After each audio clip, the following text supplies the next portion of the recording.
Buenos días para todos. Qué bueno volverles a ver. El clima hace su efecto, dicen por ahí. Esta mañana amaneció haciendo mucho frío. Algunos se quedaron en el frío, pero no hay problema, aquí estamos. También es puente, ¿no? Acuérdense. La gente goza. Cuando hay puente, entonces hay dinero y alguna gente también sale. Pero bueno, estamos los que estamos y es lo importante. Un pastor muy joven le preguntó a un pastor que llevaba muchos años predicando y le dijo: estoy preocupado por las sillas vacías, me preocupa profundamente esas sillas vacías. Y el pastor, que llevaba mucha más experiencia, le dijo: ocúpese de las sillas llenas, de las vacías se ocupa Dios. Entonces hay que ocuparse de la gente que viene. Gracias por su esfuerzo, por su apoyo. Esperamos que sea una mañana especial. Vamos al libro de Primera de Corintios, capítulo 9, vamos a leer del 1 al 14. Este es uno de los temas que ningún predicador quiere predicar, porque se refiere a los ministros, o sea, a uno, al ministro de Dios, al siervo de Dios, pero no podemos saltarnos ninguna parte de la carta, porque todas son importantes. Y si Dios la dejó ahí, es porque debe ser predicado y debe ser conocido también por la iglesia. Lo que quiere decir este pasaje, versículo 1 del capítulo 9. No soy apóstol, está hablando Pablo, no soy libre, no he visto a Jesús el Señor nuestro, no sois vosotros mi obra en el Señor. Si para otros no soy apóstol, para vosotros ciertamente lo soy, porque el sello de mi apostolado sois vosotros en el Señor. Contra los que me acusan, esta es mi defensa. ¿Acaso no tenemos derecho de comer y beber? ¿No tenemos derecho de traer con nosotros una hermana por mujer, como también los otros apóstoles y los hermanos de Cristo? Y los hermanos del Señor y Cefas. ¿O solo yo y Bernabé no tenemos derecho de no trabajar? ¿Quién fue jamás soldado a sus propias expensas? ¿Quién planta viña y no come de su fruto? ¿O quién apacienta el rebaño y no toma de la leche del rebaño? Digo esto solo como hombre. ¿No dice esto también la ley? Porque en la ley de Moisés está escrito: no podrás gozar al buey que trilla. ¿Tiene Dios cuidado de los bueyes? ¿O lo dice enteramente por nosotros? Pues por nosotros se escribió, porque con esperanza debe arar el que ara, y el que trilla con esperanza debe recibir del fruto. Si nosotros sembramos entre vosotros lo espiritual, es gran cosa si segaremos de vosotros lo material. Si otros participan de este derecho sobre vosotros, ¿cuánto más nosotros? Pero no hemos usado de este derecho, sino que lo soportamos todo por no poner ningún obstáculo al Evangelio de Cristo. ¿No sabéis que los que trabajan en las cosas sagradas comen del templo y que los que sirven del altar participan? Así también ordenó el Señor a los que anuncian el Evangelio que vivan del Evangelio. Padre, gracias por esta mañana. Pedimos sabiduría del Espíritu Santo, Señor. Que sea el Espíritu de Dios hablando a tu pueblo, Señor, trayendo el consejo, trayendo la directriz, trayendo la sabiduría que solamente viene de lo alto. Ayúdanos a perseverar, ayúdanos a permanecer. Y una vez más, gracias por la iglesia que puede continuar y gracias por cada hermano, Señor, que está aquí presente en Cristo Jesús. Amén y amén. Apoyando la obra de Dios se llama la enseñanza de hoy. Apoyando la obra de Dios. En los comentarios y en los estudios viene el título Apoyando al ministro de Dios, pero le quise cambiar el nombre para apoyar la obra. Cuando se apoya a un ministro, se está apoyando la obra de Dios indirectamente, digámoslo así. Pablo trató el tema de los límites de la libertad cristiana en el capítulo 8, que fue el que vimos hace 8 días. Límites que están basados en el amor fraternal, en la preocupación por los demás. ¿Qué quiere decir eso? Que entre más libertad tenga un creyente, más se interesa por el prójimo, más se interesa por los demás. Esa libertad no le da derechos, va quitándole ¿qué? derechos, va perdiendo derechos entre más libre sea. Es algo muy contrario al mundo, es algo muy contrario a la libertad que puede ofrecer ¿qué? El mundo.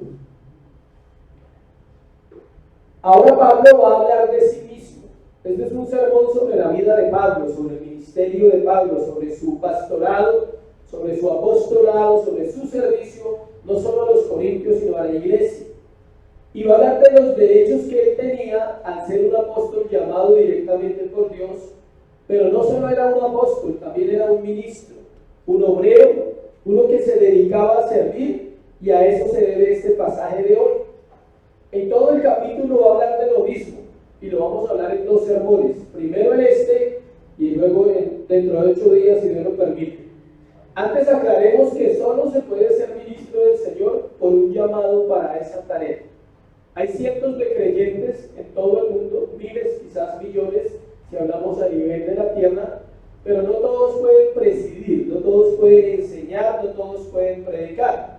¿Quiere decir eso que no sean salvos? No, no estamos hablando de la salvación. Estamos hablando que es un llamado que Dios da para hombres en la iglesia, para presidir en la iglesia. Antes en este trataremos 6 razones de por qué Pablo en este tema tenía derecho a que las iglesias que ministraban lo apoyaran. Él va a decir por qué la iglesia debería apoyarlo a él y a la misma iglesia, y en el otro sermón vamos a ver que a pesar de eso, dentro de 8 días vamos a ver que a pesar de este sermón de hoy, Pablo no usó ese derecho. Él tenía el derecho de recibir, tenía el derecho de ser bendecido y tenía muchos derechos, pero él no lo usó. ¿Por qué? Porque Pablo era un hombre especial. De los hombres de la Biblia, después del Señor Jesucristo, Pablo es un hombre ¿qué? Especial. No superdotado, no era Dios, no. Pero era un hombre que pudo entender claramente lo que era el llamado al servicio, el llamado a dar la vida por otros. Para eso necesita tener claro ¿a quién? A Cristo. O sea, él tenía una revelación única de Jesús en referencia aún con otros apóstoles. Imagínense que ellos habían vivido con Jesús 3 años y medio. Él no, pero tiene una experiencia especial. Jesús se le aparece 3 veces al apóstol Pablo. Y hoy lo vamos a aprender. Primero, vamos a entrar entonces en materia. Al final vamos a recoger la ofrenda porque el tema es adecuado para esa parte, por eso no se recogió al principio. Pablo inicia el versículo 1, hacia el versículo 1, Pablo lo inicia en 1 Corintios 9:1, con 4 preguntas. El primer punto se llama Pablo era un apóstol. 4 preguntas que tienen su respuesta retórica, es decir, la respuesta se da por hecho. Cuando a un hombre le preguntan, ¿usted es hombre? Pues la respuesta se da por hecho, o sea, es hombre. ¿Sí? Le explico, de pronto alguien no entiende que es una respuesta retórica, es que la misma pregunta trae ¿qué? Como la respuesta. Y aquí todas las respuestas son sí a esas 4 preguntas. Las 4 preguntas que Pablo hace son las siguientes: ¿no soy apóstol? Sí. La respuesta está ahí, sí. ¿No soy libre? Sí. Era un hombre libre. ¿No sois vosotros mi obra en el Señor? Sí. ¿No he visto a Jesús? Sí. Eso se llama una respuesta que está ahí. O sea, todas esas respuestas eran ciertas. Pablo no les está diciendo algo que él no haya vivido. Eso es uno de los retos más grandes de predicar. Llegar a predicar del corazón, de la experiencia, del ministerio que Dios le ha confiado a uno a través de los años. Es una bendición, siempre sustentado bajo ¿qué? Bajo la Escritura, siempre exponiendo la palabra. La primera pregunta, vamos a mirarlas una por una acerca del apóstol Pablo. ¿No soy apóstol? Pregunta él. Como apóstol se suponía que tenía una mayor libertad que los demás creyentes. Pablo era consciente de su apostolado. Nunca enseñó en su propio nombre, siempre lo hizo en nombre del que lo llamó. La diferencia entre un apóstol verdadero y un apóstol falso es que el apóstol falso lleva a la gente hacia él. El apóstol verdadero la lleva ¿a quién? A Cristo. Por eso no hay apóstoles en este tiempo. No existe. Que se llamen así es diferente, pero bíblicamente no, porque no tienen los requisitos que la Biblia dice para ser apóstoles. Uno de ellos, haber visto al Cristo resucitado, es un requisito para ser apóstol. Y nadie, ningún hombre en la tierra lo ha visto. Pueden ser salvos, escuchen, pero de ahí a ser apóstoles es diferente. Él era el apóstol comisionado para llevar el evangelio a los gentiles. Acompáñenme a Hechos capítulo 9, versículo 15. Para ver quién era, cómo Dios lo llama a este hombre, Pablo. El Señor le dijo, cuando Pablo se encuentra con él en Hechos capítulo 9, en el versículo 15 dice, el Señor le dijo, ve, porque instrumento escogido me es este, para llevar mi nombre en presencia de los gentiles y de reyes y de los hijos de Israel, porque yo le mostraré cuánto le es necesario padecer por mi nombre. ¿A quién está hablando el Señor ahí? A Ananías. Le está diciendo a Ananías que vaya y ore por él, porque Ananías tenía luchas porque era un asesino, ¿no? Obvio, cualquiera le da miedo de orar por un asesino. Y él va y le dice, tranquilo, vaya, ore por él, porque él es un instrumento. Mire esa descripción tan bonita que hacen de Pablo. Chévere, Dios dijera eso de cada uno de nosotros. Esa persona me es instrumento escogido para llevar mi nombre en presencia de gentiles y de reyes y de los hijos de Israel, porque yo le mostraré cuánto le es necesario padecer por mi nombre. El segundo versículo no es muy bueno. El primero es súper, es mi escogido, pero el segundo no nos gusta. Dice, yo le mostraré cuánto es necesario padecer. Si alguien anhela servirle al Señor, quiero decirle que no es fácil. Esa es la motivación, no es fácil. Y es mejor decirle la verdad a 1000 personas y que salga uno que quiera servir y que entienda que no es que fácil. Pero ese que quiere servir ya entra con la verdad al ministerio, entra con algo claro en su corazón, y es que el ministerio no va a ser ¿qué? Fácil. La segunda pregunta, le damos ahí. ¿No he visto a Jesús el Señor nuestro? O sea, el Señor de la iglesia y el Señor de él. ¿Sí? ¿Estoy bien o me salté? Pero un momentico. Sí, muy bien. Gracias por estar atento. La segunda es referente a la libertad. No soy libre. Nadie como él sabía que era libertad verdadera, como Pablo. Un hombre que había sido esclavo del odio, de la maldad, del homicidio, y ahora les está diciendo a los corintios, yo sé que soy libre, pero hay cosas que amo más que mi libertad. ¿Qué puedes amar más que tu libertad? A Cristo. No hay otra manera. Toda la libertad que recibimos cuando venimos del mundo a Cristo no es para abusarla, no es para desaprovecharla, es para Él. Y hay algo más valioso que la libertad, y es Cristo, y el servicio que tú puedas prestar en donde Dios te haya puesto. Luego va a hablar de 2 verificaciones, o sea, las 2 primeras preguntas ya las vimos. Ahora va a hablar otras 2 preguntas que son 4 del versículo 1, que son verificaciones de su apostolado. ¿No he visto a Jesús el Señor nuestro? Un apóstol tenía que ser testigo ocular de Cristo y de su resurrección. Si no, no podía ser apóstol. Hechos 1, 21, 22. Hechos 1, 21, 22.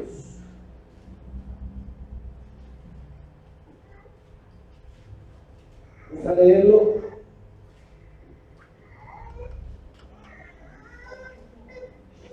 Dice, está hablando cuando los 12 dice, es necesario pues que estos hombres que han estado juntos con nosotros todo el tiempo, que el Señor Jesús entraba y salía entre nosotros, comenzando desde el bautismo de Juan hasta el día que entre nosotros fue recibido arriba, uno se ha hecho testigo con nosotros de su resurrección.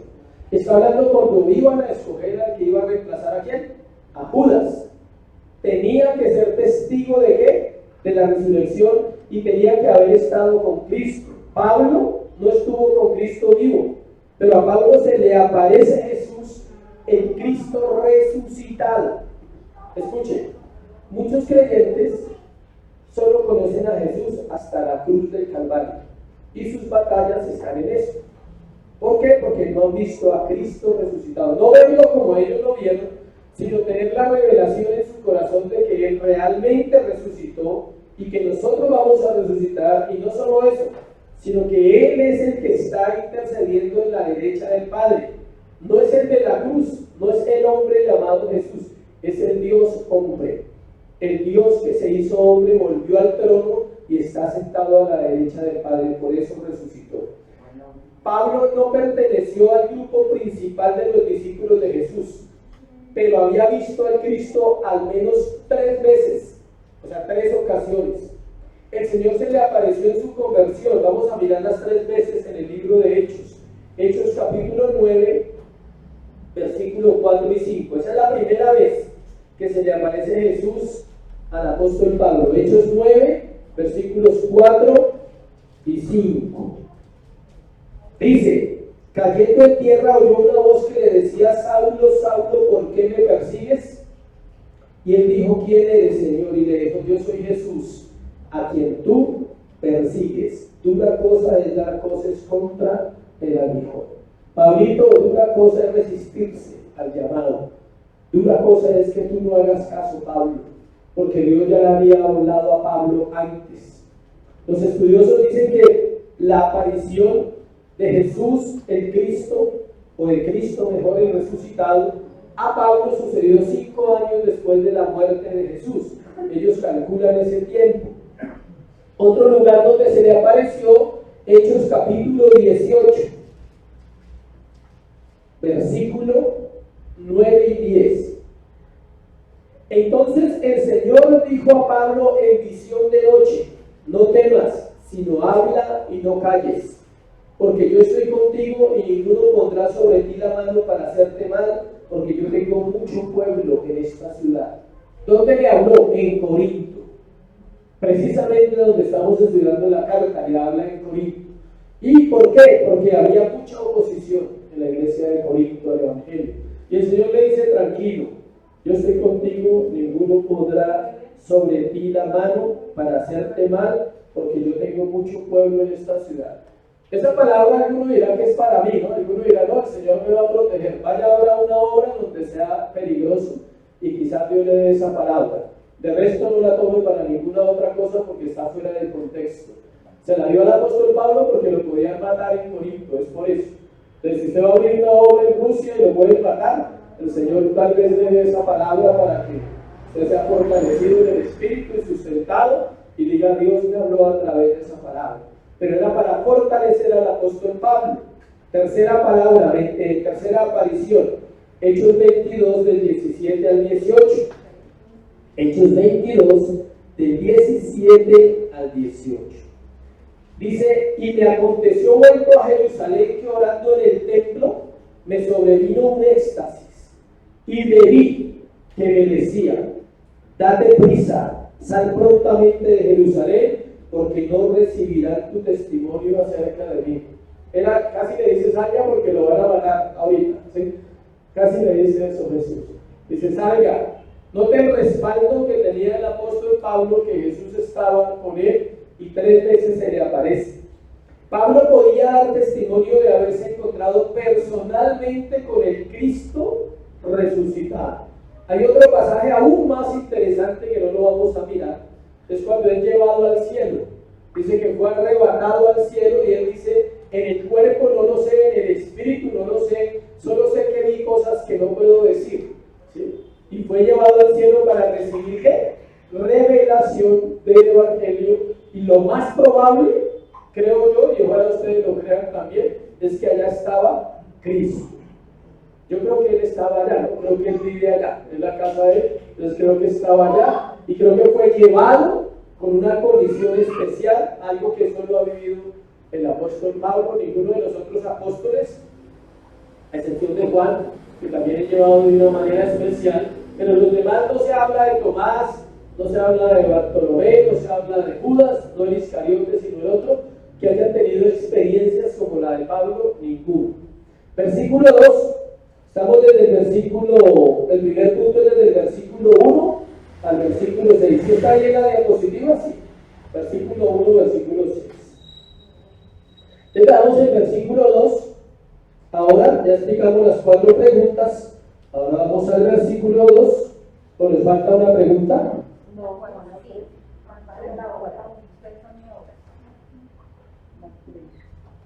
9, versículo 1. Vosotros sois mi obra en el Señor. Sí. Pablo habla del sello de su apostolado o de la segunda prueba de su apostolado. Eran los mismos creyentes de Corinto.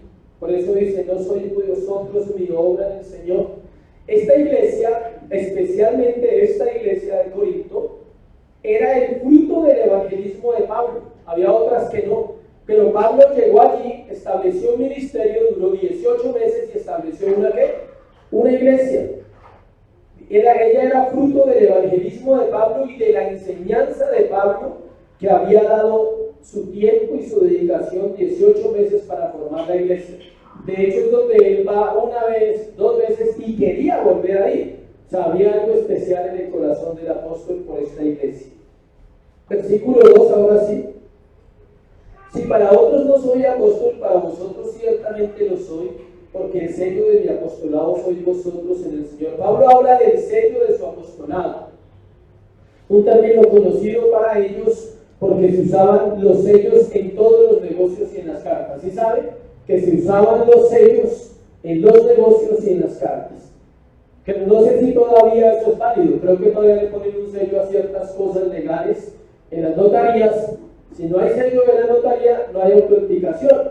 Y si no hay sello en un registro civil de nacimiento o de matrimonio, tampoco sirve porque tiene que estar sellado. Entonces los sellos representaban propiedad y autoridad. Versículo 3.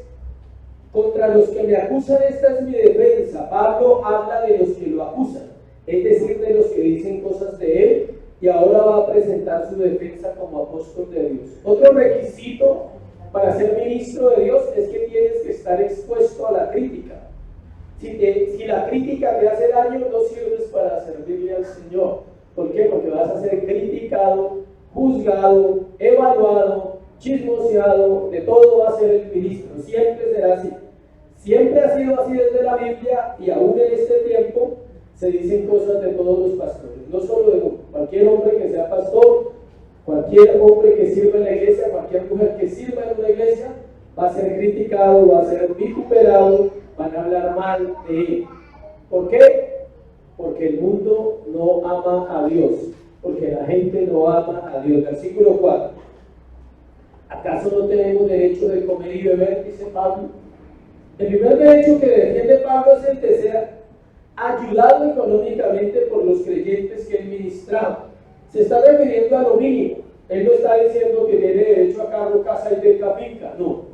Él está diciendo que un apóstol, un siervo, tiene derecho a lo básico, a la comida y a la bebida. No está hablando de posesiones, no está hablando de riqueza, él está hablando de las necesidades básicas. ¿Se acuerdan cuando el Señor mandó a los discípulos a predicar, que hablamos en Marcos, un pasaje? No llevéis, le dice, no lleven nada, dice. Tranquilos que la comida no les va a hacer falta. A eso se refería Pablo. Pablo no está diciendo que tengan que darle todo el dinero a él, no, él está diciendo que pregunta. Si ven que todo el sermón es pregunta, se le pregunta a los corintios, ¿acaso no tenemos derecho de comer y beber? ¿Quién sabe por qué está hablando en plural? ¿Con quién estaba Pablo en ese momento en Corinto? El texto que leímos, ahí está la respuesta. Con Bernabé, estaba con Bernabé. Y Bernabé era otro consagrado, ¿no? Era otro. Después predicaremos sobre Bernabé. Casi no se predica sobre él, pero es un hombre, mire, 10. O sea, en el servicio. Es un hombre especial, Bernabé. ¿Qué significa el nombre Bernabé? Ya lo hemos visto también. Consolación. Él fue el que ayudó a Marcos cuando Marcos estaba mal. Cuando Marcos quedó herido por una pelea que tuvieron entre varios líderes. ¿Saben que las peleas vienen entre los hermanos?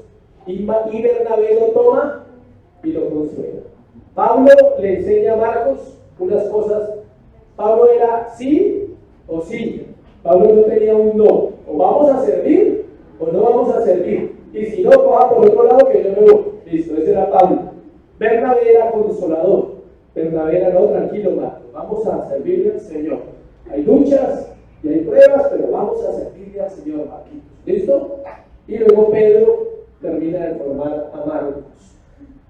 Versículo 5. No tenemos derecho de traer con nosotros una hermana por mujer, como también nosotros apóstoles y los hermanos del Señor. Y Cefas sigue diciendo, si acaso él no tiene derecho a casarse con una mujer cristiana, pero acordémonos que ya hablamos que Pablo había renunciado por don, tenía el don. No renunció porque él quisiera, sino porque él tenía el don. Y dice, y llevarla a ministrar donde él vaya. Los demás apóstoles, según este texto, todos eran casados. Los hermanos de Jesús también eran casados. Y ponen a Pedro, que también, obvio, la Biblia habla de la esposa de Pedro. Note usted que Pablo nos da una información que casi no tenemos en la Biblia. Y es que los apóstoles eran, ¿qué? Casados. Ahí dice, no tenemos derecho de traer con nosotros una hermana por mujer, como también los otros apóstoles. El grupo de apóstoles se está refiriendo a quién? A los 12. No había más apóstoles, eran ellos y él. Dice, y los hermanos del Señor. ¿Quiénes eran los hermanos del Señor? Judas, Santiago, ¿cuál otro? José, había uno que se llamaba José, había otro que se llamaba ¿cómo? Simón. Eran varios, o sea, ya eso también lo hemos visto. Y dice, está diciendo que no solo tenía derecho de casarse, aunque él no lo haría, sino que su esposa también debería ser bendecida por el ministerio como las de los demás apóstoles. Las esposas de los apóstoles los acompañaban, ellos no las dejaron. Y ellos fueron enviados a otras naciones, como la Biblia, como los registros históricos lo presentan, que Tomás estuvo en la India, que varios fueron a otras naciones, a África. Entonces, ellos fueron ¿con quién? Con su esposa, y si tenían hijos, fueron ¿con quién? Con sus hijos. Ellos no dejaron su esposa para ir a ministrar. La esposa es fundamental en el ministerio y en la iglesia. La iglesia debe aprender a respetar al pastor como la esposa del pastor al mismo nivel. Si no, entonces la iglesia está funcionando mal. Porque Cristo pide respeto por la iglesia. ¿Se puede respetar a Cristo y respetar la iglesia? No se puede, porque la iglesia es la esposa de Cristo. Igual pasa en el ministerio. La esposa del pastor fue puesta por Dios para apoyar el ministerio. Por lo tanto, ella también participa del apoyo económico y de las bendiciones que recibe la iglesia y el pastor de la iglesia. La expresión que Pablo usa en el versículo 5, nótelo ahí, lea esa frase. No tenemos derecho a traer. Esa palabra traer significa viajar acompañado en el original, lo cual debe ser suministrado por la iglesia. La iglesia, nosotros no tenemos nada oculto con la iglesia. Todos los recursos que llegan los usamos para la iglesia. Podemos ir a un evento y sale de la iglesia porque debe ser así. Nos costeamos un transporte, nos costeamos una entrada a un seminario, debe ser de la iglesia, y no solo el pastor, sino la esposa también debe ser bendecida en esa área. Versículo 6. O solo yo y ¿quién? ¿Sí ven? Si usted lee la Biblia, ella le da las respuestas. Él está hablando todo el tiempo de él y de ¿quién? Bernabé. Solo yo y Bernabé no tenemos derecho de no trabajar.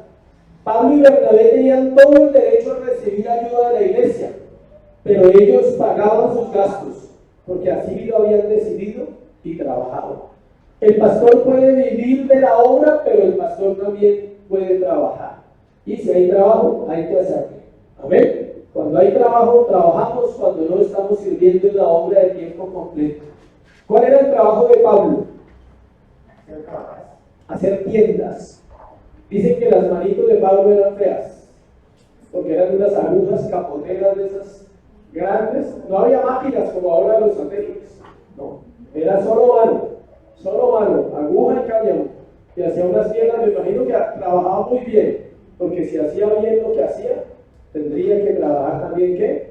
Muy bien. Segundo, se acostumbra a hacerlo. Versículo 7. ¿Qué se acostumbra a hacer? Que la obra sea sostenida y que la vida del ministro sea sostenida. Pablo va a dar 3 ilustraciones para demostrar que la costumbre es pagarle a los obreros. Y los pone con preguntas. ¿Quién fue jamás soldado a sus propias expensas? Pone a un soldado. ¿Quién planta viña y no come de su fruto? Pone a un ¿qué? A un campesino, a un labrador. ¿Y quién apacienta el rebaño y no toma de la leche del rebaño? Pone a un ¿qué? Pastor. Un soldado, un campesino o agricultor y un ¿qué? Pastor. Vuelve a usar las preguntas y todas tienen una respuesta. Nadie. Así como las 4 preguntas primeras eran un sí, estas 3 preguntas tienen una respuesta. Nadie trabaja sin salario. O si alguien trabaja sin salario, viene porque hay algo que hacer en la iglesia y lo ponemos a trabajar todos los 15 días gratis. Siempre hay una recompensa. Comida, bebida, algo. O sea, pero nunca será ¿qué?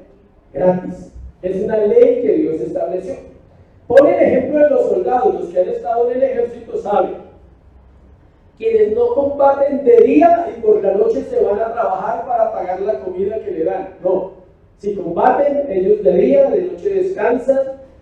Ellos, mientras son soldados, son provistos de ropa, el uniforme, 3 uniformes, el de gala, el del monte y el otro, 3 uniformes, no le dan uno, le dan varios uniformes.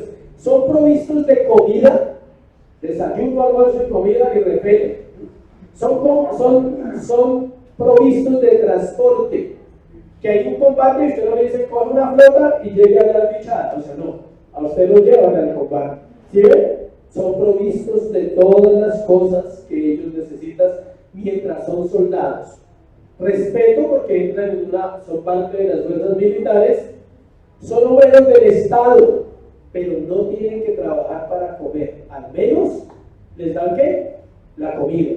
Que no les dan un sueldo a los rasos, pero les dan la comida, les dan lo básico para su sustento. El Estado les suple sus necesidades básicas. Los agricultores, el otro ejemplo que dice, ¿quién planta viña y no come de su fruto? Los agricultores plantan una viña y ellos viven de eso que plantan, porque no solo lo venden, sino también disfrutan de eso. Segunda de Timoteo 2:6. Miremos qué dice Segunda de Timoteo 2:6.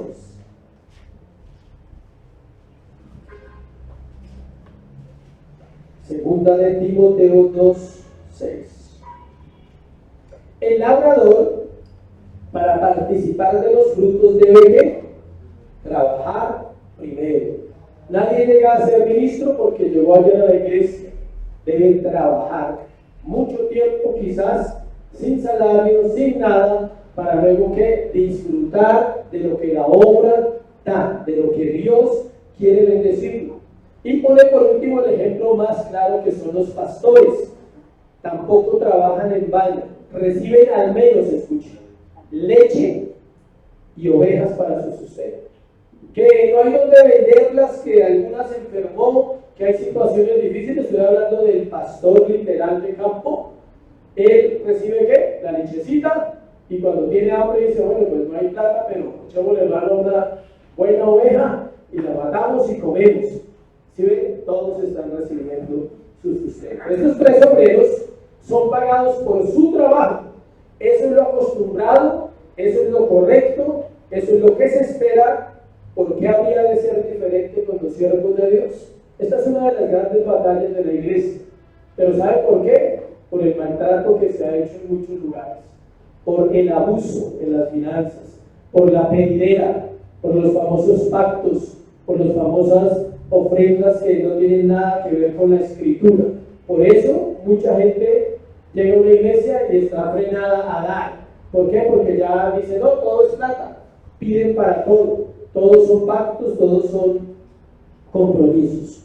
Ayer se cumplieron 503 años de la reforma bíblica. En el año 1517, un monje llamado Martín Lutero expuso la Iglesia Católica Romana. La expuso, la denunció públicamente ante el Estado, ante el gobierno, que no era la Iglesia de Dios, y por lo que no era la Iglesia de Dios, no debería llamarse iglesia. Eso casi le cuesta la vida, ¿sí? Lo iban a matar y lo llevaron a un juicio y le dijeron, si te retractas de lo que estás diciendo, no pasa nada. Y él dijo, mi conciencia no me acusa, Y si las escrituras, si me convencen por medio de las escrituras que lo que estoy diciendo es mentira, me retracto. Y todos habían sido enviados por el Papa. El Papa lo llamó un cerdo a Lutero, el monje cerdo era. Pero Lutero establece cosas importantes que la iglesia necesita saber a propósito del tema que estamos hablando del dinero.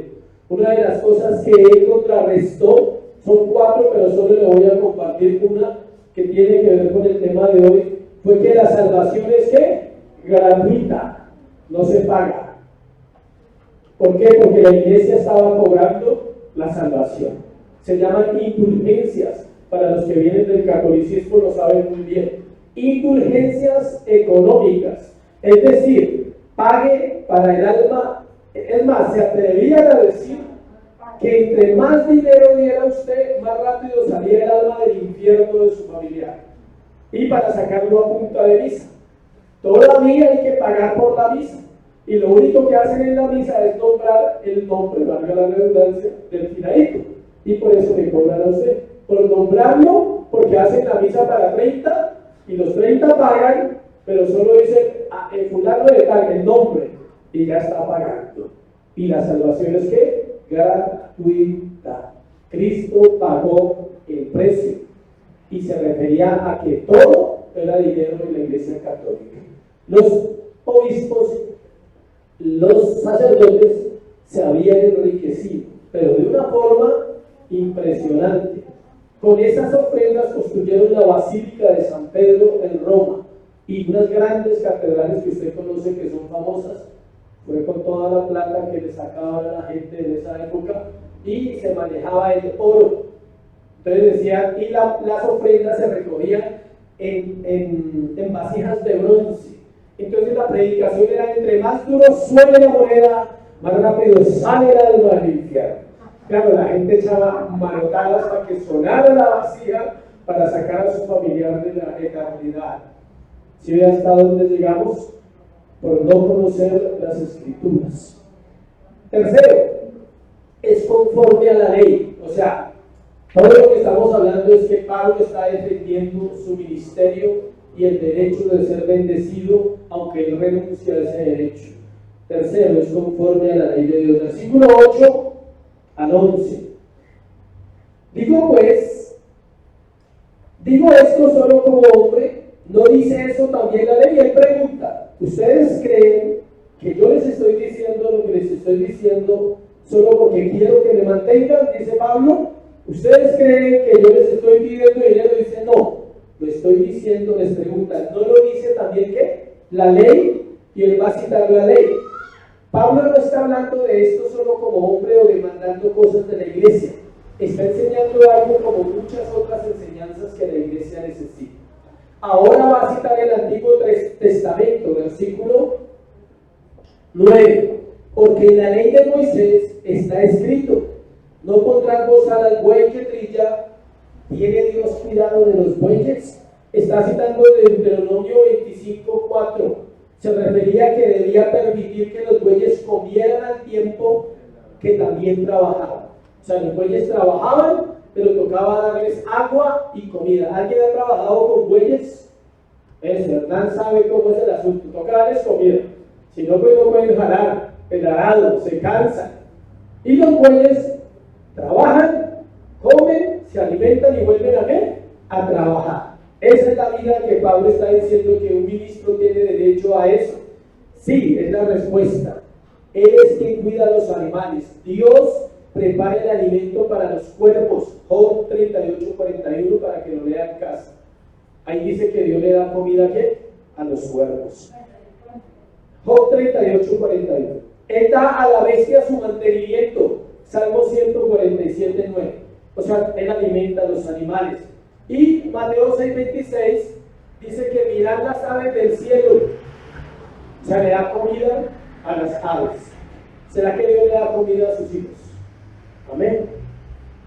Si él quiere, o sea, si la persona que trabaja con bueyes quiere estar seguro que los bueyes vuelvan a trabajar, le toca darle comida, y si no, no le vuelven a trabajar. El buey se desgasta, es un trabajo pesado. Y un buey cansado, creo que el que los maneja sabe si el buey está rezagado, cansado, y dice, uy, no, ahí lo está maltratando. Es como los caballitos esos que ponían los obreros, que usted los veía todos flacos, todos cansados, todos vueltos nada, con materia en el cuerpo, mal alimentados. Mientras que usted ve un caballo bien alimentado, tiene mucha más fuerza. Versículo 10. ¿O lo dice enteramente por nosotros? Dice Pablo. O sea, la enseñanza del Deuteronomio no era sobre el buey, era sobre los trabajadores, sobre los siervos. Hace referencia a los hombres, porque el que ara y el que trilla debe recibir fruto de su trabajo. El que ara y el que trilla debe recibir fruto de su trabajo. Pues por nosotros se escribió, porque con esperanza debe arar el que ara y el que trilla con esperanza debe recibir ¿de qué? De fruto. Versículo 11. Si nosotros sembramos entre vosotros lo espiritual, es gran cosa si segaremos de vosotros ¿qué? Lo material. Pablo habla ahora del trabajo espiritual y dice que debería recibir una paga material porque la paga espiritual la da Dios. Le voy a contar algo que usted debe saber. Todo lo que usted recibe de Dios espiritualmente, jamás usted lo podrá pagar ni con diezmos ni con ofrendas, para que sepa.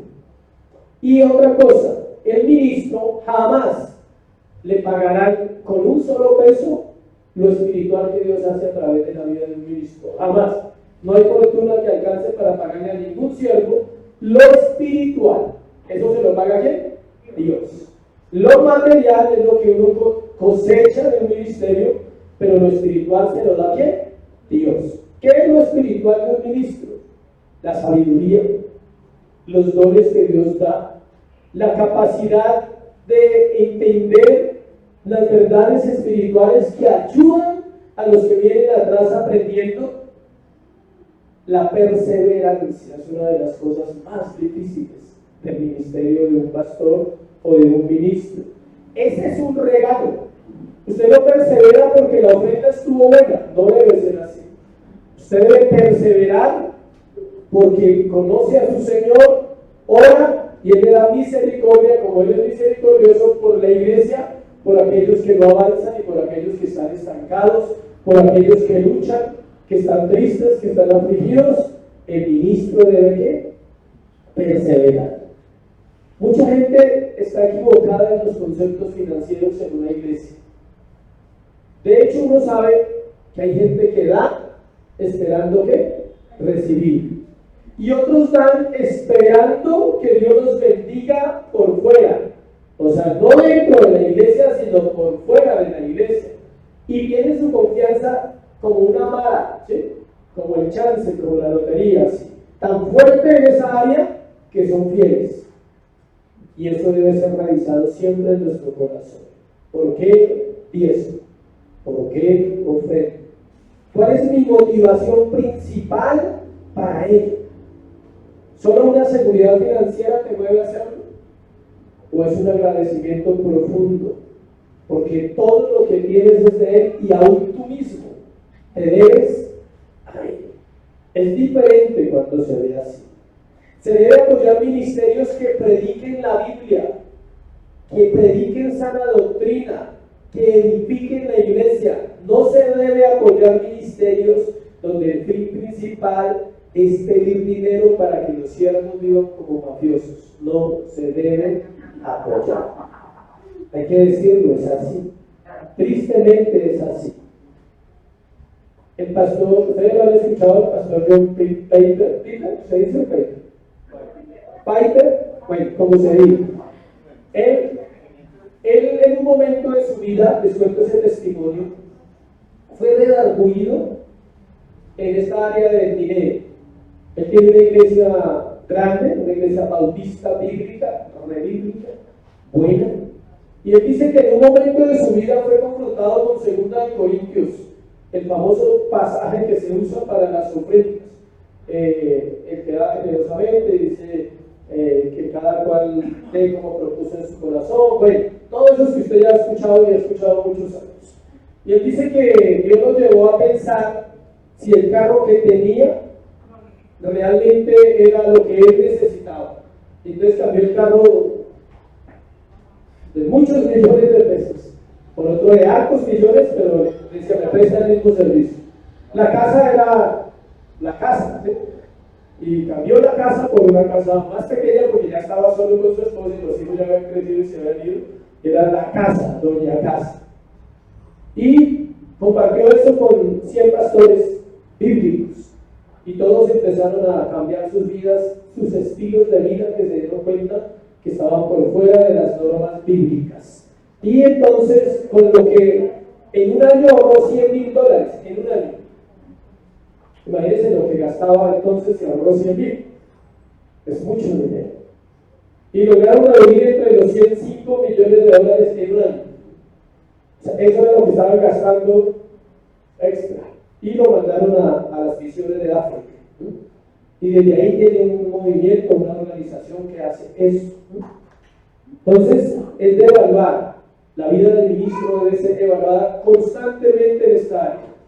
Les cuento para que sepan, si un día un hombre es pastor aquí, qué bendición, ojalá haya más de uno que lleguen a ser pastores y ministros, que es una de las áreas más delicadas del ministerio. Usted puede fallar en algunas cosas, pero fallar en esa puede ser mortal para un ministerio. Perder el rumbo en algún momento y dejarse llevar solo por lo que recibe financieramente es peligroso. Y en eso ha fracasado la iglesia, y ese es el gran problema que tenemos hoy en muchas iglesias. La iglesia de Macedonia, la iglesia de Filipos, la iglesia de Tesalónica, la iglesia de Berea y quizás otras iglesias habían apoyado a Pablo como pastor de las mismas y luego como misionero en otros lugares. O sea, él no recibía cualquier cosa, él recibía de muchos lados porque era un ministro de muchas iglesias. También había ayudado a otras iglesias, o sea, aparte de las que aparecen acá en la Biblia, él también había otras iglesias que no se nombran en la Biblia y no eran iglesias con muchos recursos, escuchen, pero aportaban a la obra de Pablo. O sea, ellos sabían que Pablo iba por todo el mundo predicando. Pablo caminó más de 40,000 kilómetros a pie. Le voy a hacer las cuentas tiempo moderno. De aquí a Holanda hay 10,000 kilómetros en avión. Ir y volver a pie. 2 veces. Ir y volver a Holanda hasta acá. Ir y volver a Holanda otra vez. 2 veces. Son 10,000 kilómetros, dice el mapa cuando ustedes suben en el avión. 10,000. Bueno, estoy equivocado en uno o algo, pues varios, pero es un promedio. Imagínense ir a pie de aquí hasta allá. Toca pasar el océano. Pablo durante sus 35 años de ministerio caminó más de 40,000 kilómetros. Sin Transmilenio, sin avión, sin burro, nada. Muchos de esos recorridos fueron ¿qué? A pie. Obvio que de vez en cuando, me imagino que un camello, pero el resto, ¿qué camello es? ¿Qué camello ministrar al lado de Pablo? Segunda de Corintios 8:15. Segunda de Corintios 8:15. Como está escrito, el que recogió mucho no tuvo más y el que poco no tuvo menos. ¿Sí ve? No está basado en el dinero en la boca. El que recogió mucho tiene más, ¿quién sabe? El que recogió poco tiene menos, ¿quién sabe? Hay que ir a las escrituras. Los proverbios dicen que ha visto ricos que son demasiado pobres y que ha visto pobres que son ¿qué? Demasiado ricos, dice el proverbista. Cuarto, otros lo hacen, versículo 12 del texto de hoy. Si otros participan de este derecho sobre vosotros, ¿cuánto más nosotros? Al parecer Pablo se refiere a otros pastores de los corintios, es decir, Pedro y Apolos. Ellos eran otros 2 pastores de Corintios. Y Pablo, siendo el fundador de la iglesia, tenía derecho igual o aún más que ellos. Sin embargo, Pablo no usaba ese derecho porque trabajaba. Hechos 18:3. Vamos a ver el trabajo de Pablo. Hechos 18:3.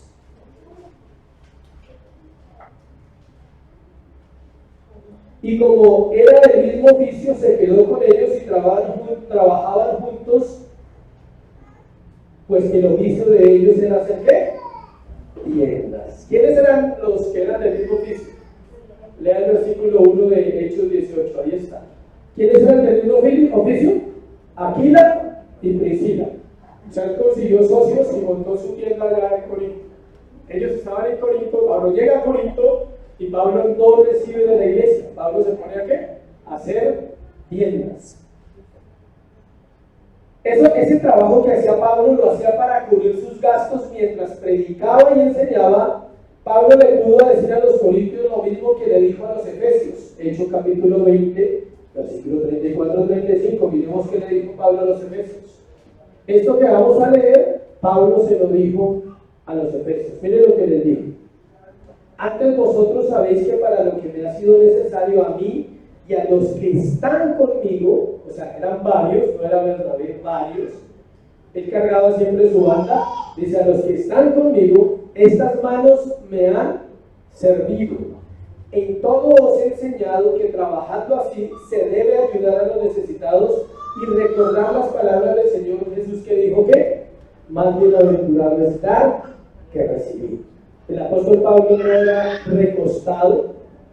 De hecho, les cuento lo siguiente: una obra pequeña no da lo suficiente para un pastor. Requiere que el pastor trabaje. Cuando la obra crece y se sostiene sola y todos los recursos de la iglesia son para el pastor y para otros pastores que deben ser levantados en la obra. ¿Sí sabían? No debe haber un solo pastor en una iglesia cuando crece. Mientras la iglesia se forma y se establece, la iglesia tiene un solo ministro. Pero cuando la iglesia crece y ella se sostiene y Dios le da el crecimiento que está establecido para esa iglesia, debe procurar que haya pluralidad de pastores, o sea, otro pastor, al menos uno. ¿Para qué? Para compartir la carga, para compartir los recursos y para compartir el trabajo. No solo se comparten los recursos, se comparte ¿qué? La carga, como el buey. ¿El buey va acompañado? El buey va acompañado, trabaja porque va acompañado de otro buey. Y un buey siempre es más fuerte que el otro. Él jala al otro y lo hace sacar músculos, fibra, para que él llegue a ser mayor y lo pueda poner con otro buey mejor. Entonces, un pastor siempre va pensando en formar a otro hombre para que él pueda ser aquel que va a sostener la obra, o que se enfermó o se murió. Todo el mundo se muere, que la obra no quede sola. ¿Listo? Pablo no solo trabajaba para él, dice el texto, sino que ayudaba a los demás. Volvamos al texto 12, parte B. Dice, si otros participan de este derecho sobre vosotros, ¿cuánto más nosotros? Pablo dice que él tenía el derecho, que si otros participaban, él también tenía derecho. Es vital que los que sirven a Dios den cuenta de lo que reciben y que también aporten a la obra al igual que los demás en la iglesia. Cuando el pastor trabaja, él aporta de su trabajo a la iglesia. Diezma igual que cualquier hermano, ofrenda igual que cualquier hermano, y sobre todo bendice la iglesia porque él tiene en cuenta que su dinero ya no le pertenece. Si alguien lo tiene claro, es el pastor. Así los demás hermanos no lo tengan en cuenta, el pastor debe tenerlo en cuenta, que el pastor no tiene un sueldo aparte, sino que todo es de la iglesia. Entonces se hace un solo lucro. La iglesia y lo que uno gana es lo mismo. En el caso del pastor, no, tranquilo, no es por usted, no se preocupe. Bueno, es en el caso del pastor. Todo lo que uno gana debe estar dispuesto para la iglesia, no el 10, todo. Si hay algo que la iglesia necesita y no alcanzan los recursos de la iglesia, él debe poner de su trabajo porque él no tiene problema. No se me va a hacer falta, es que no, él sabe que fue llamado a esa tarea y a esa labor.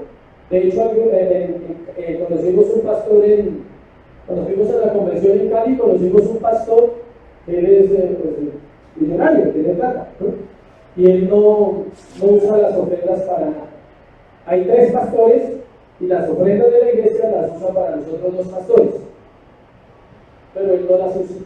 Al contrario, él está dando todo el tiempo para la iglesia, todo el tiempo él da. Tiene una empresa gigante en Cali y él nunca toma un peso de esas ofrendas, sino esas las deja para 2 pastores que son de escasos recursos de otro nivel económico, y él solamente bendice la iglesia.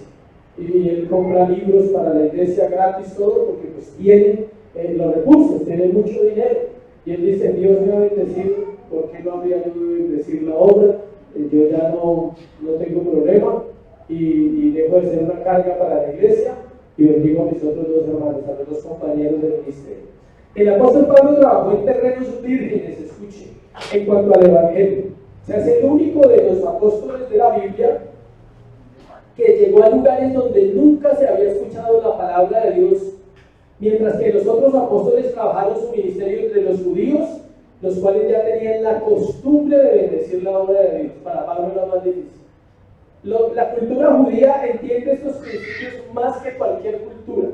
Ellos tienen un principio económico, se lo comparto por si alguno lo quiere tomar, y en unos años verá que funciona. Uno, ellos dan el 10% a la obra del Señor en cualquier país donde estén, pero a su sinagoga, ¿no? A su creencia, digámoslo así. Dos, 10% de ahorro. Tres, 10% de inversión. Y con el 70% vive. Nunca hay un judío pobre, no hay judíos pobres. Ellos son expertos en el principio.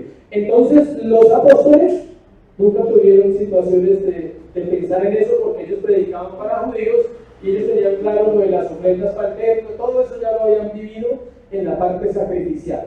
Pero Pablo sí predicaba a griegos, a gente que no sabía nada de finanzas, y él les tuvo que enseñar. Es importante que la iglesia sea autosostenible, que los creyentes que son maduros sean los que sostienen el ministerio, mientras que los que van llegando comprenden los principios de Dios en esta área. ¿Por qué en las iglesias locales no se piden dineros aparte del diezmo y la ofrenda? Porque la gente nueva puede que no lo comprenda, y la idea no es esa. O sea, la idea no es centrarnos en el dinero, sino que ellos puedan llegar y ellos aprendan por convicción, que ellos ven a otros hermanos maduros y dicen, ellos, y un día preguntan, bueno, ¿y esto cómo se sostiene? No, se sostiene por gente que tiene los principios establecidos de los diezmos y las ofrendas. No está bien que las personas que viven con necesidades y que llegan a la iglesia así sean abusados ante decirle que tienen que participar del sustento de la iglesia. El deber del sustento de la iglesia es para miembros, no para asistentes. Los miembros de la iglesia son los que deben sostener una congregación, pero a veces los asistentes dan más que los miembros, también es válido. Pero él lo hace por convicción, no porque le están diciendo cada semana, usted no diga eso, no puede volver a la iglesia. O sea, no, es porque realmente le nace. Quinto, versículo 13, es una pauta universal. ¿No sabéis que los que trabajan en las cosas sagradas comen del templo, y que los que sirven del altar participan? El sostenimiento de los ministros y de la obra de Dios en la tierra es algo universal, no es de Bosa, no es de Bogotá, no es de Colombia.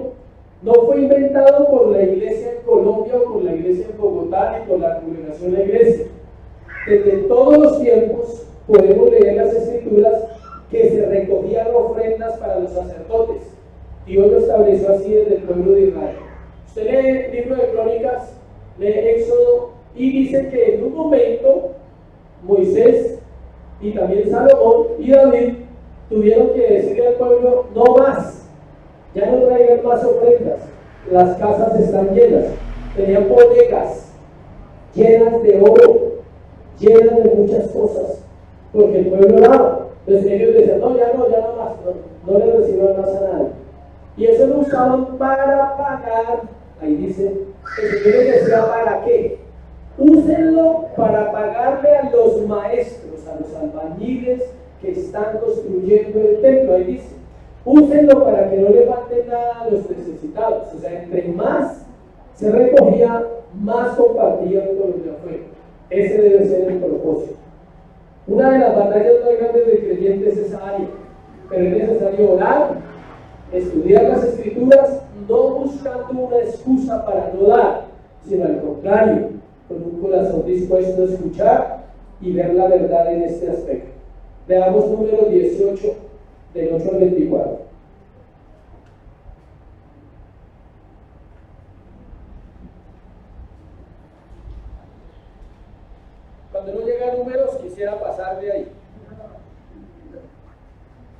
no hay tanto en ese libro. Número 18, 18 al 20, perdón, 8.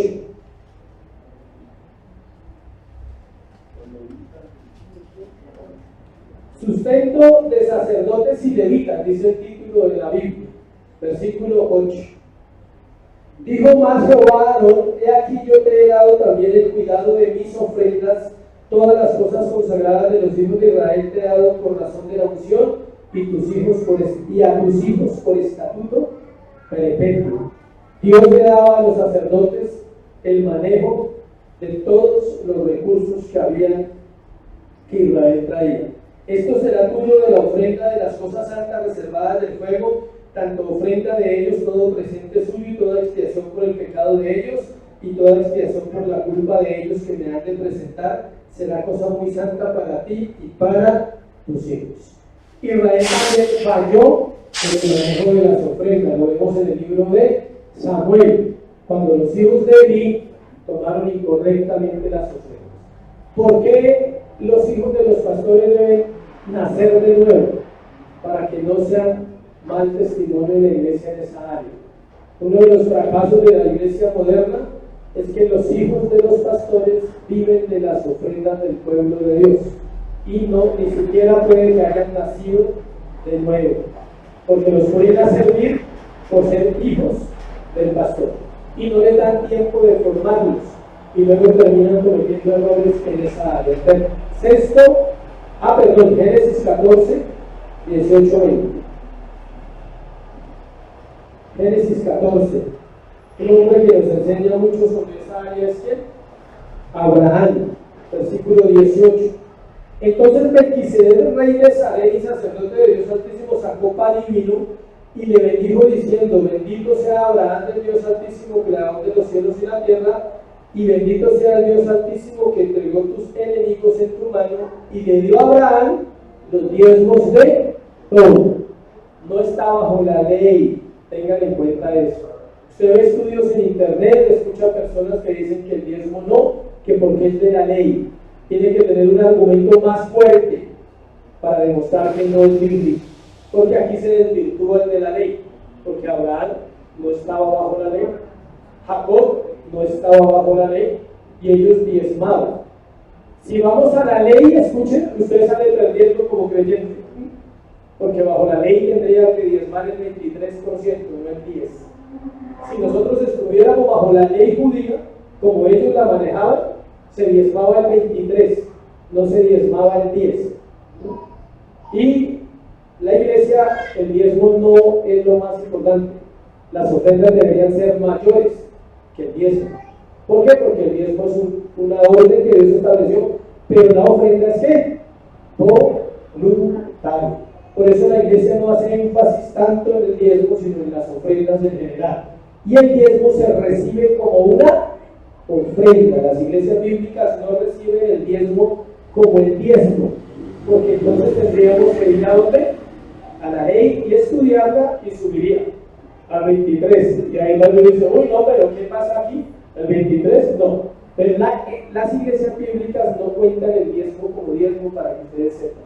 Se cuenta como una ofrenda voluntaria, y así está establecido tanto por el Estado colombiano como por la iglesia bíblica. La ofrenda debería superar la cantidad del diezmo de las personas. Entonces, si vamos a la ley, salimos condenados, porque la ley ¿qué? Nos condena. Sexto y último, Jesús lo ordenó. Jesús lo ordenó. Versículo 14 dice: así también ordenó el Señor a los que anuncian el Evangelio que vivan del Evangelio. Entonces, hagamos este tema nada fácil, sobre todo para el que predica, dejando claro que es algo ordenado por Dios. Estos son los temas que muchos pastores saltan en la congregación. Dicen: no, yo no hablo de eso porque parece que va a pensar la gente. Pero no podemos dejar de predicar lo que dice la Biblia. Tanto el Antiguo Testamento como el Nuevo Testamento enseñan que los ministros pueden vivir del Evangelio. Puede que Pablo se estuviera refiriendo a la enseñanza de Lucas 17, donde dice el pasaje que dice que no lleves alforja, que no lleves nada, que Dios te va a bendecir. Pablo podía recibirlo, era un derecho, mas en el caso del apóstol renunció a esa ayuda para no ser gravoso. Él no recibió ayuda de Corinto, por ejemplo. No dice que de las otras no, porque hay palabras y hay evidencias que las iglesias lo ayudaron. Pero en el caso de Corinto, él tenía esa lucha ahí por ellos y él no le recibió ayuda económica. Es importante aclarar que la labor de un pastor no es predicar los domingos, iglesia. Tampoco es estudiar la Biblia y tampoco es orar. Esa no es la labor de un pastor, eso se hace por naturaleza. La labor de un pastor es amar la iglesia. Recibe paga, pero no por orar y no por predicar. Recibe paga porque el Señor lo llamó a esa tarea. Debe ser por amor al que lo llamó para el ministerio. Ni siquiera por amor a cada obra primero, sino primero por amor a Dios, y Él lo lleva a hacer las cosas correctamente. La labor pastoral demanda preparación continua. Todas las semanas usted tiene que prepararse. Demanda un llamado eficaz. Si usted no sabe qué es un llamado eficaz, primero aprenda qué es un llamado eficaz y ahí sí va a llegar a ser un ministro. Debe vivir en la perseverancia, no ya en la 26, sino en la perseverancia constante. O sea, no puede desmayar. Miren, yo les abro mi corazón. Hay momentos en que uno quisiera, uno dice, pero ¿a qué hora me metí en esta labor? Sobre todo cuando hay problemas personales. En ese momento, Dios le recuerda que usted no se llamó a sí mismo, sino que Él lo llamó. Y entonces dice, usted no puede renunciar. Una de las tareas donde no se jubilan es en el pastorado. 2, no aceptan cartas de renuncia. Si usted quiere renunciar, tendría que renunciarle al Señor, no a la iglesia. Yo les puedo decir a ustedes que va a llegar otra persona a predicar, ¿sí? Pero el Señor no me aceptaría eso. Tendría que irme a predicar a otra iglesia y dejar una persona acá. No quiere decir que mi tarea se acabaría, pero nadie ha podido pasarle la renuncia al Señor. La oficina está cerrada en ese momento, no hay quien atienda. El Espíritu Santo no escucha eso, nada, dice no hay servicio para la renuncia. Es hasta la muerte. La única forma que un pastor deja de ser pastor es hasta la muerte. Ni el pecado, porque el pecado lo que hace es quitarle el privilegio de ministrar, pero siempre será un hombre que Dios llamó y tendrá su marca de que no pudo servirle al Señor por su vida, no porque Dios no quería. Dios le permite conocer a través de los años del servicio la perseverancia de una manera diferente a las ovejas, al ministro, porque es lo que más va a necesitar. Para que la meta sea ser como Jesús y un día pueda decir con humildad lo que dijo el apóstol Pablo en esta misma carta, 1 Corintios 11:1. Ser imitadores de mí, así como yo de Cristo. Esa es la meta de todo el ministro. Es una meta altísima, es una meta fuerte, pero no inalcanzable. Que la iglesia pueda aprender del pastor, sea este servidor o sea otro, que se puede servir al Señor, que vale la pena, sobre todo que es posible, aunque seamos humanos. Amén. Vamos a orar, póngase sobre sus pies y vamos a orar y luego vamos a ofrendar. Y vamos a darle gracias al Señor por esta palabra. Póngase sobre sus pies. Tome su ofrenda y vamos a orar mientras le damos gracias por el privilegio que tenemos de tener una iglesia. Se nota que el tema no era para todos. El Señor también planea todos esos asuntos. ¿Sí? Alguien nuevo dirá, uy, pero ya llegamos a otra iglesia, o sea, están pidiendo plata. Por algo el Señor sabe cómo son los sermones. ¿Sí ven? Son sermones que el Padre organiza. Eso se llama providencia divina. Oremos. Hace 8 días hubo mucha gente, más gente. Entonces el sermón era para hoy, para ustedes. Padre, gracias por esta mañana. Gracias por la oportunidad que tenemos de estar en este lugar. Pedimos como siempre, Señor, que la Escritura sea revelada en nuestro corazón. Que el Espíritu Santo ilumine nuestra mente en esta área y que aquellos que están comprometidos, Señor, puedan seguir adelante, puedan perseverar en ese trabajo. Gracias por sostener esta iglesia local. Gracias por sostener mi vida, la vida de mi esposa, mis hijos, Señor, mi familia. Gracias por sostener a cada uno de los que está aquí. Gracias porque tú eres nuestro proveedor. Estamos confiados, estamos tranquilos. Creemos que la iglesia avanza, Señor, no por lo que vemos, sino porque de quién hablamos y de quién predicamos. Y ese se llama Cristo. Bendice las ofrendas, Señor. Pueden tomar su ofrenda, vamos a hablar por ese servicio. Padre, gracias por la ofrenda de hoy. Pido que bendigas a los dadores y pido que nos dé sabiduría a los administradores, Señor. Gracias porque a través de ella la iglesia sigue adelante, porque a través de ella podemos ocuparnos de este lugar, de los pequeños detalles que a veces no se ven, pero que requieren económicamente recursos, Señor. Gracias por este tiempo en Cristo Jesús. Amén y amén. Pueden ofrendar y vamos a terminar con una alabanza. Vamos a darle gracias a Dios como una señal de gozo, de alegría. Entonces vamos a cantar. Vamos a darle gracias a Dios. ¿Listo? Ofrende con gozo, con alegría, porque es para Él, para su obra. Esos retornos que ven ahí, esas cabinas que ven ahí, se compraron. Les cuento qué hacemos con el dinero. También necesitamos hacer aquí, pronto vamos a hacer unas luces, un drywall, unas lucecitas porque queda muy oscura en las grabaciones. ¿Qué más necesitamos así de recursos? ¿Qué más te acuerdas? Vamos a hacer los paneles, porque esto aquí también se ve terrible. Y también por el sonido. Entonces vamos a hacer paneles de sonido allá. Entonces la ventana ya no se va a ver, va a quedar bonita. Aquí vamos a hacer unos paneles y allá. O sea, va a quedar como un estudio de sonido. Es algo que se compra el material y se hace. El paño, la madera, una grapadora. Y todo eso lo vamos a ir haciendo poco a poco. Semana a semana va a ir viendo los cambios mientras nos establecemos. Como cuando Israel llegaba a un lugar. 42 veces, para que sepan, 42 veces Israel cambió de lugar. Nosotros llevamos 2 nomás, gracias a Dios. Esperamos que un día podamos llegar a la tierra prometida en la parte material. Sería un lugar propio, sería lo que un día que Dios nos permita entre todos. Pero Israel, cada vez que llegaba, recoja todas sus cositas, sus tiendas, sus hijos, sus ganados, y llegaban a otro lugar. 42 veces se trasteó, para que sepan. Bueno, y cada vez que llegaba, pues les tocaba llegar a armar el tabernáculo, que el propiciatorio, que la mesa del propiciatorio, el pan, las cortinas. Lea Éxodo, el Pentateuco. ¿Cuántas cortinas? ¿Cuántos metros tenía cada una? ¿Cuántas varas?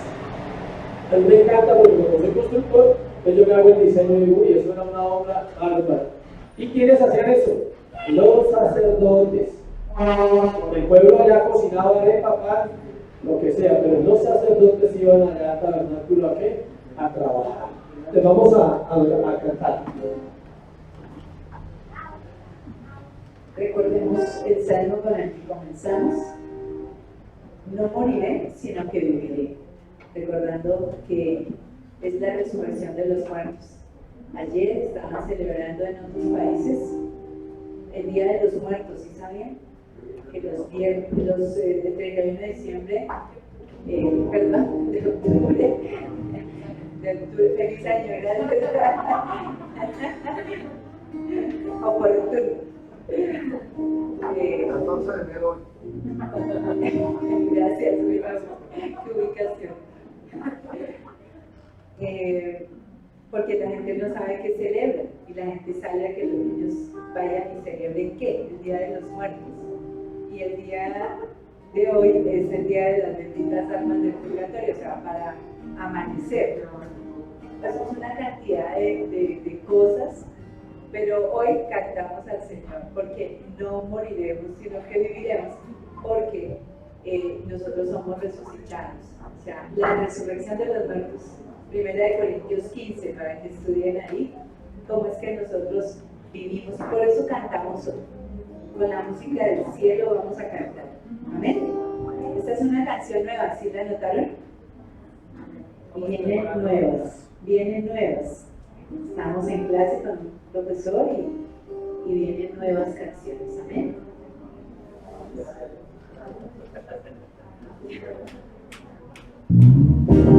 Vamos con las palmas.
Tu nombre